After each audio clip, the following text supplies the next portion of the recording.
Set your mind on things above, not on things on the earth. For your diet and your life is hidden with Christ in God. Amen. Father, this is your word. Khuluma ngalo uNkulunkulu wonke. Kube ngathi uyaqala egameni elihle lenkosi yethu Jesu Kristu. Amen.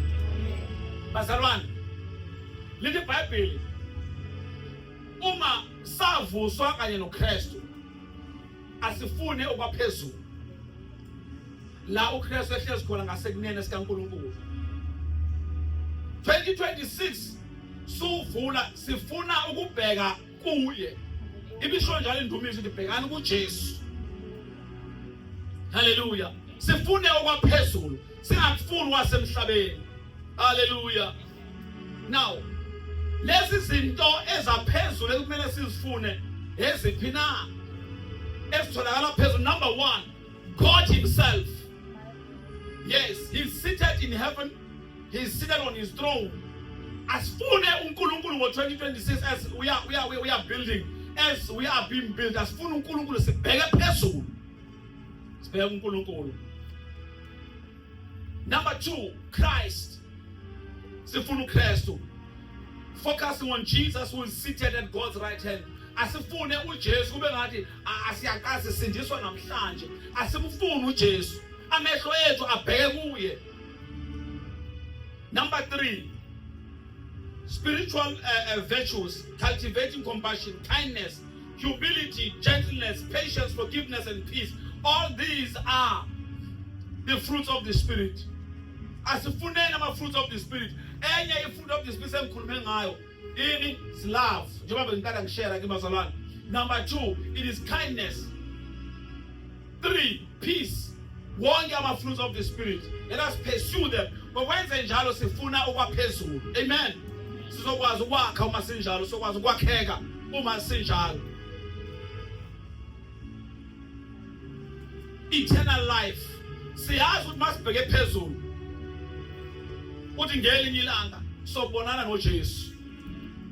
Singabheki waphansi kwasemhlabeni ngoba siningi izinto zasemhlabeni ezisiphazamisayo. Hallelujah. How to seek these things? Sifuna kanjani lezi zinto? Number 1, meditate on scripture. Funda izwi mzalwane and meditate on the scripture. Usuku nosuku meditate on the scripture, because izwi kaNkulunkulu libuyisela ithemba, izwi kaNkulunkulu liya-encourage, izwi kaNkulunkulu liyaqinisa. Meditate on scripture. Indlela ke manje sibheka ngayo phezulu.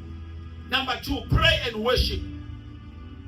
Siyathandaza siyadumisa abangcwele, siyathandaza siyadumisa. Umthandazo ungawuphathani, umthandazo ngena kuwo ngaso sonke isikhathi. Iba nezikhathi zakho zokuthandaza. Dumisa noma uyawasha noma uyaclean ekhaya. Bhekani kuJesu engumholile ophiwa. Ububhizi uyasebenza but uyadumisa. There's worship. Even if awudumisi ngomlomo but ngenhliziyo, you can worship ngenhliziyo. Amen bangcwele.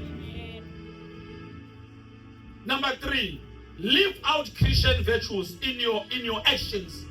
Lento engikhuluma ngayo. Ukukholwa kwakho kubonakala ngezenzo. Ukukholwa kwethu bangcwele kubonakala ngezenzo.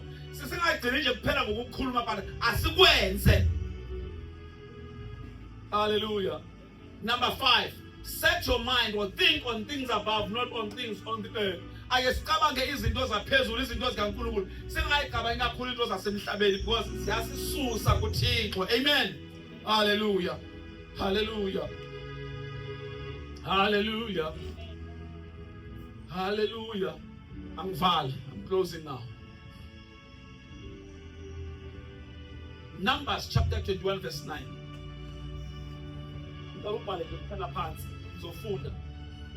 So Moses made a bronze serpent and put it on a pole. And so it was, if a serpent had bitten anyone, when he looked at the bronze serpent, he lived. Now,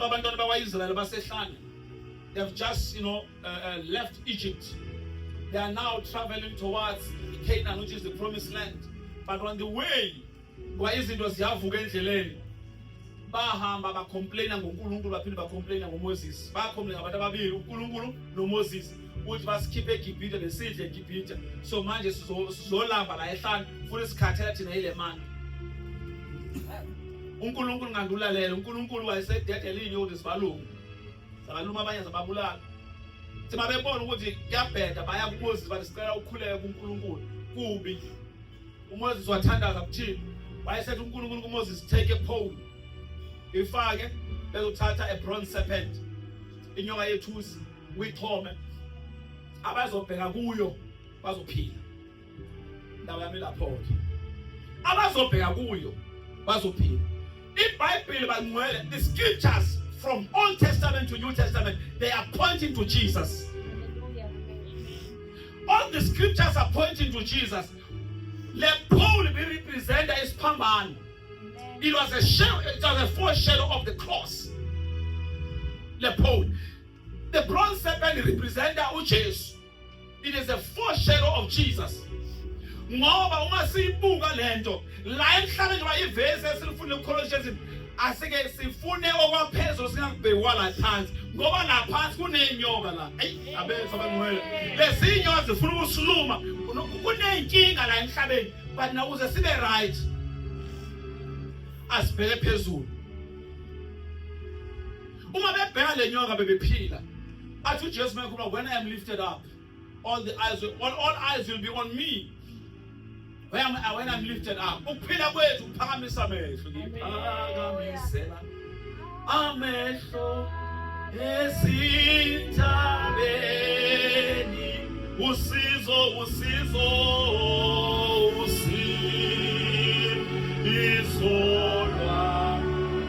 luvela kuJehova luvela kuyo uzukwazi usurvive ngo-2026 as the year of building phakamisa amehlo wabhekise phezulu la usizo luphela luvela khona bawaphakamisa ehlane babheka inyoka yethusi baphila singaba khona inkinga kulo mhlaba sifuna isikhona siyazazi but masiphakamisa amehlo sabheka kuyo uJesu engusindisi wethu konke kuzohamba kahle. Hallelujah. Hallelujah. Hallelujah. Matthew, or in fact, Jesus' configuration.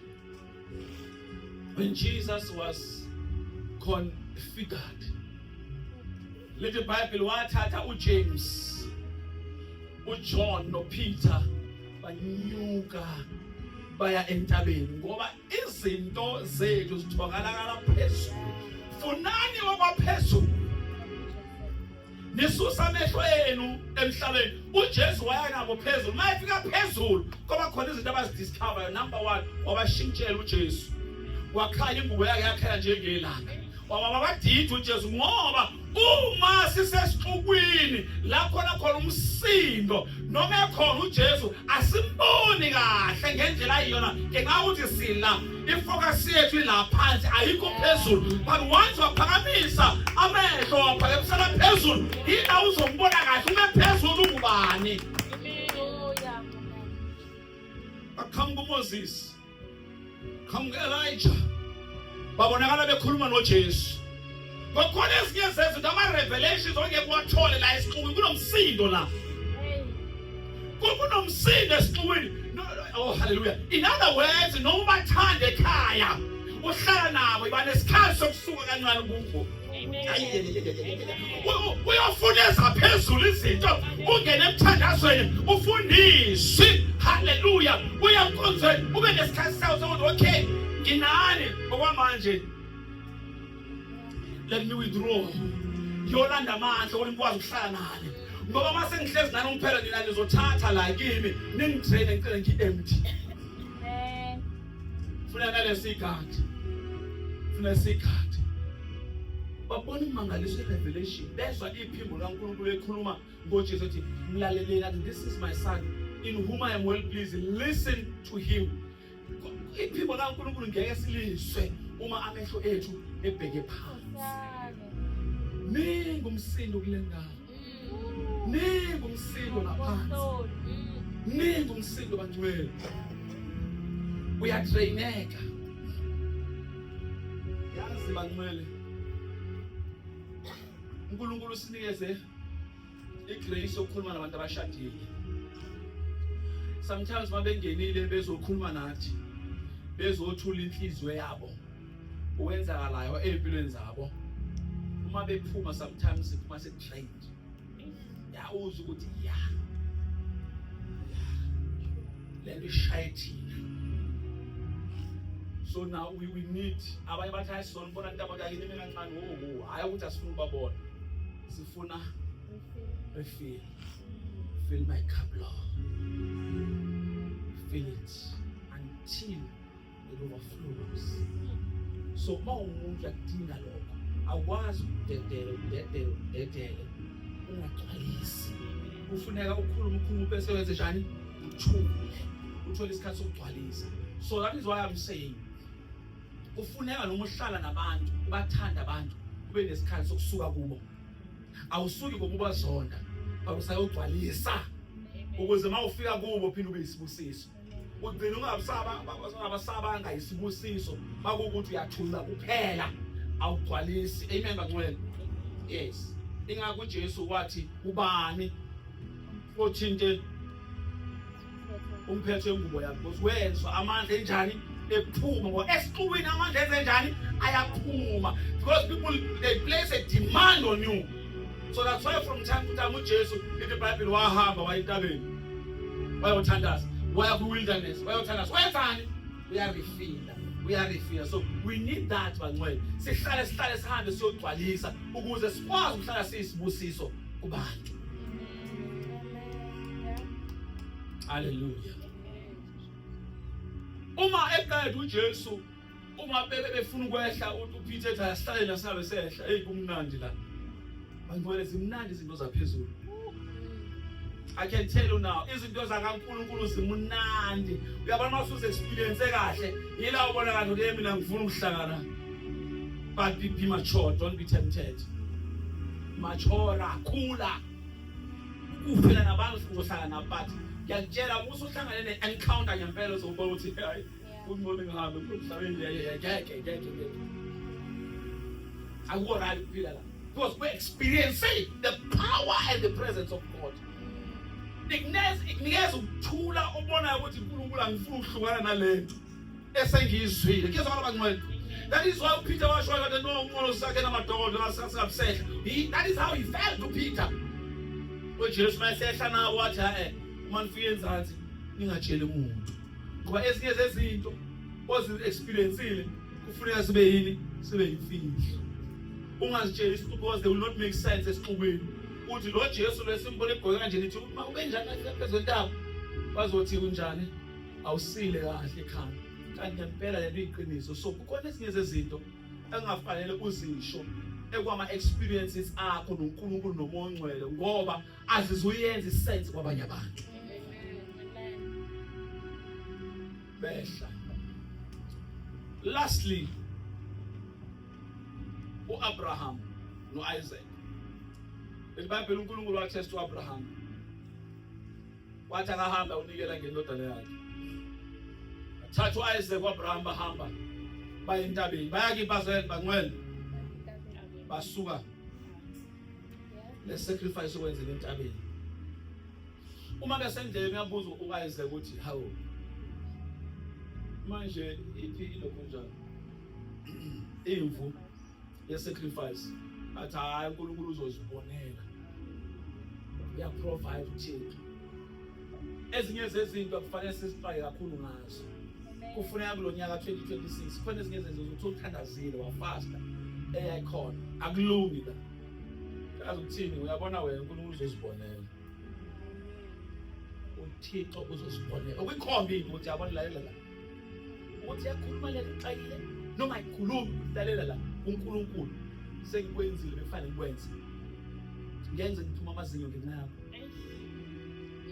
uNkulunkulu uzozibonela phume kuyo. Funeka kufika isikhathi sokuthi ukhulume kanjalo.